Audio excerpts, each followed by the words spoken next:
The first light of morning spilled over the high grass in a slow, honeyed pour, gilding every fence post and shimmering across the still water of the stock pond. Clara Belle stood barefoot on the porch, the boards cool beneath her toes, a chipped coffee mug cradled in both hands. She had been up since before the roosters, though sleep had been thin and restless, more like a long blink between hours than any true rest.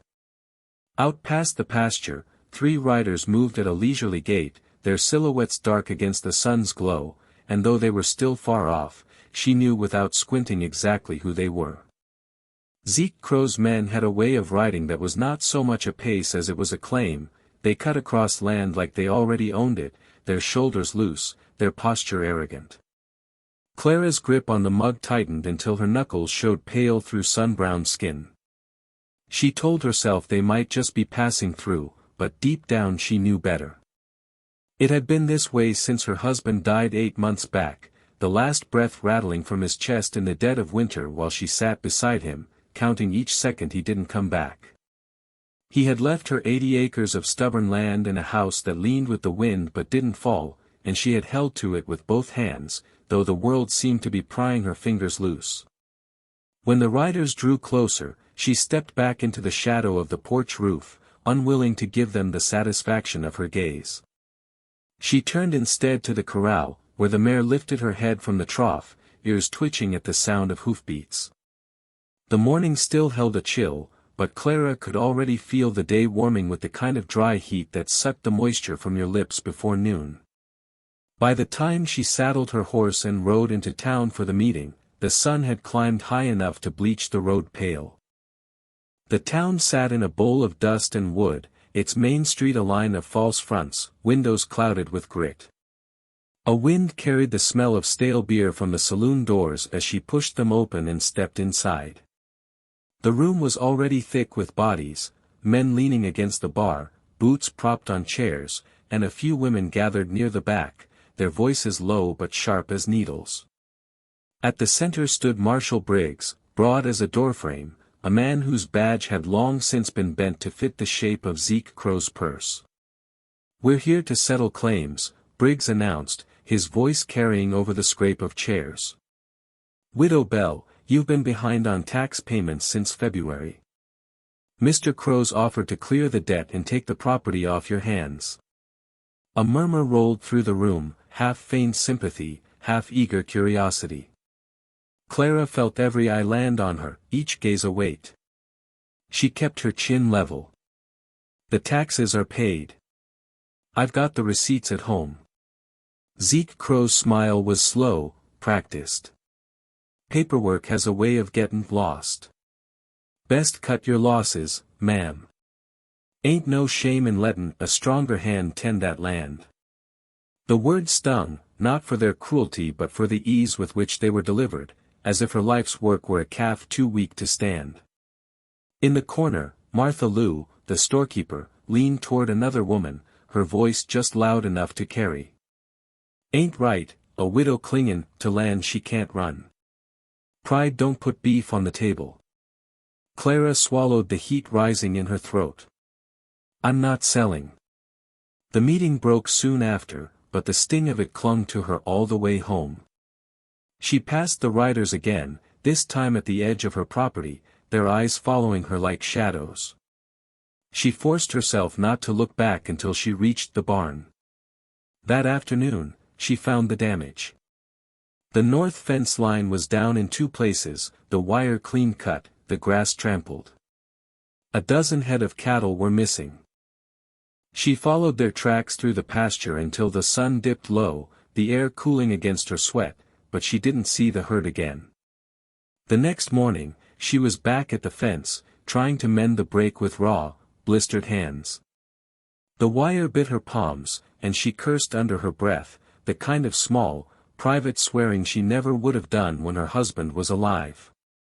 Her throat ached from thirst, and she was considering riding back for a canteen when the sound of hooves made her freeze. A tall figure approached, leading half a dozen cattle before him. He rode easy, the way a man does when both horse and rider trust each other completely.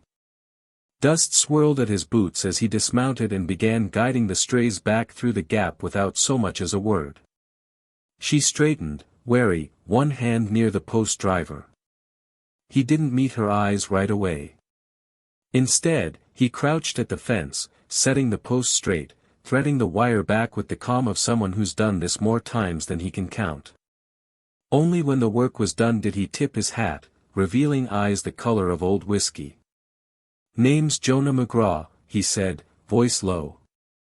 "Heard you might be needin' a hand." Her first instinct was to refuse. But the sweat cooling on her neck, the sting in her hands, the sight of the cattle safe behind the wire, they all answered for her. She nodded once. "Reckon I do." That evening, they rode into town together for supplies.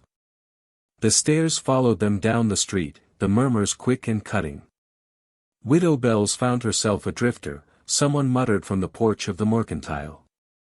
The words lodged under her skin like a thorn. Jonah heard it too, she saw the faint tightening of his jaw, but he said nothing, just shouldered 2 sacks of feed as if they weighed no more than flour, carrying them to her wagon. He didn't look back at the gossips. Back at the ranch, they ate on the porch, the table between them bare but for bread, beans, and the steady hum of crickets. Jonah spoke little, telling her only that he'd worked land out west until a drought drove him off. When he described the smell of grass before a storm, she found herself leaning closer without realizing it. The moon was rising by the time he left to check the far pasture, his silhouette long against the fading light. Clara watched until he disappeared into the dark. It struck her then that she hadn't felt the hollow weight in her chest for the past hour, though she couldn't say why. That night, she woke to the sound of wind against the windows, the rafters creaking in the loft. She thought she heard hoofbeats somewhere beyond the yard, faint and irregular, like riders moving slow. She lit the lamp and stood by the window, peering into the dark. The yard lay still, the barn door shut, but she couldn't shake the feeling of being watched. In the morning, she found fresh tracks by the water trough, 4 horses, shod. No reason for them to be there. No reason but one. She didn't see Jonah until late that afternoon, when he rode in from the north trail with his hat low against the sun. He paused by the corral, eyes scanning the ground the way a man does when he's measuring more than hoofprints. "Somebody was here last night," she said before he could speak. He met her gaze, steady and unblinking. "I know. I seen them from the ridge." The wind shifted, carrying the faint scent of rain. Clara's skin prickled, not from the coming storm, but from the quiet certainty in his voice. "What did they want?" she asked. Jonah glanced toward the distant fence line, where the grass swayed in slow, restless waves. "Same thing they've wanted all along. But they ain't got it yet." Something in the way he said it made her believe, if only for a moment, that they never would. The day began with a hush that felt unnatural, as though the land itself were holding its breath. The wind had stilled, and even the usual clatter of sparrows around the barn was absent.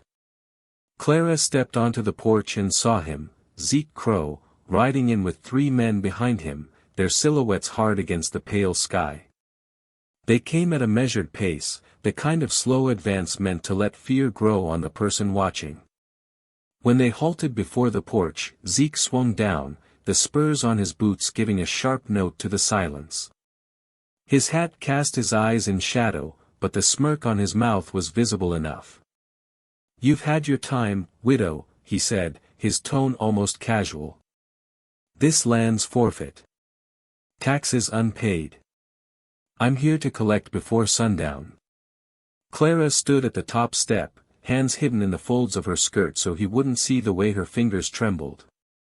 "You've seen the receipts," she said, voice steady despite the pounding in her ears. Zeke's smirk deepened. "Paper don't mean much when the marshal says otherwise."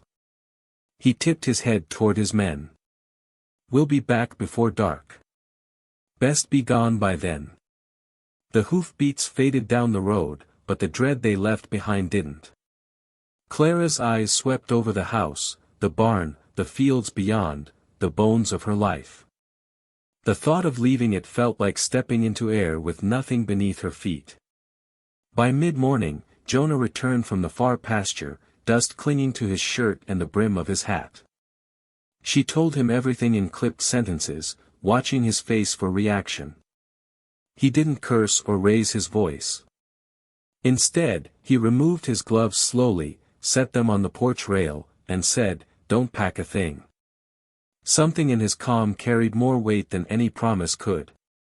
When she rode into town for supplies later that day, the whispers chased her from the moment she tied her horse at the hitching post.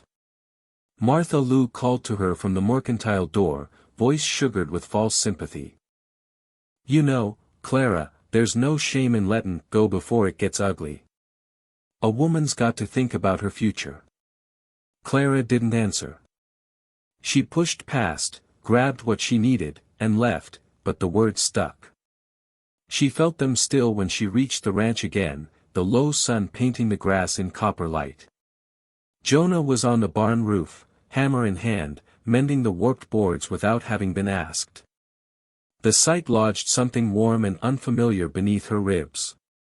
The rest of the afternoon moved in a quiet rhythm, tools set down, animals fed, the smell of hay and leather lingering in the air. But as the sun dipped and the shadows lengthened, the stillness grew taut. Clara knew they would come soon. They arrived as the last rim of light clung to the horizon. Zeke led the way, his horse stepping high, the men behind him fanned out like a closing gate.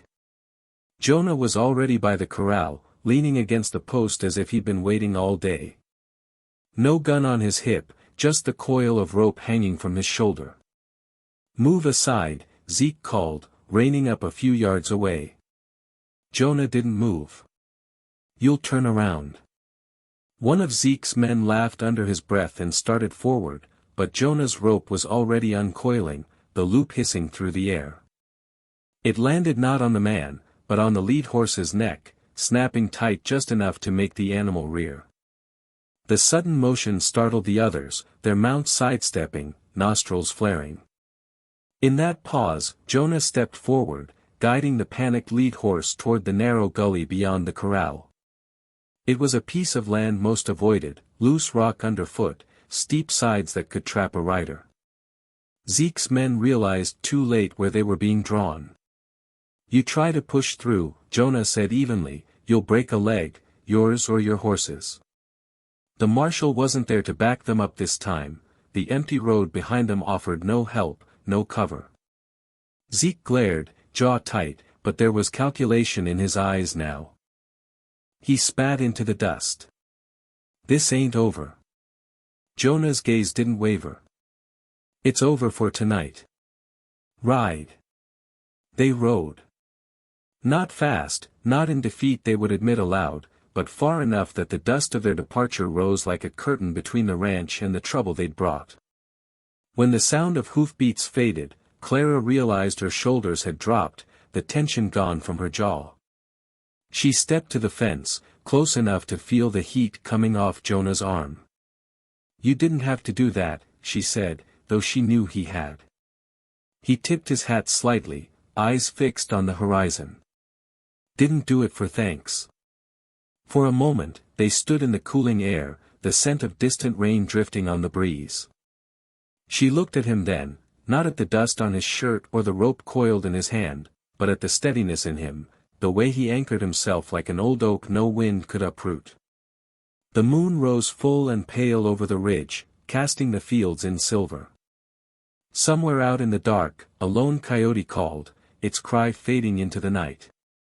Clara felt the weight of the day settling over her, not as a burden now, but as proof. They had tried to take her land. He had made them ride away. And though she didn't know what tomorrow would bring, she knew she wouldn't face it alone.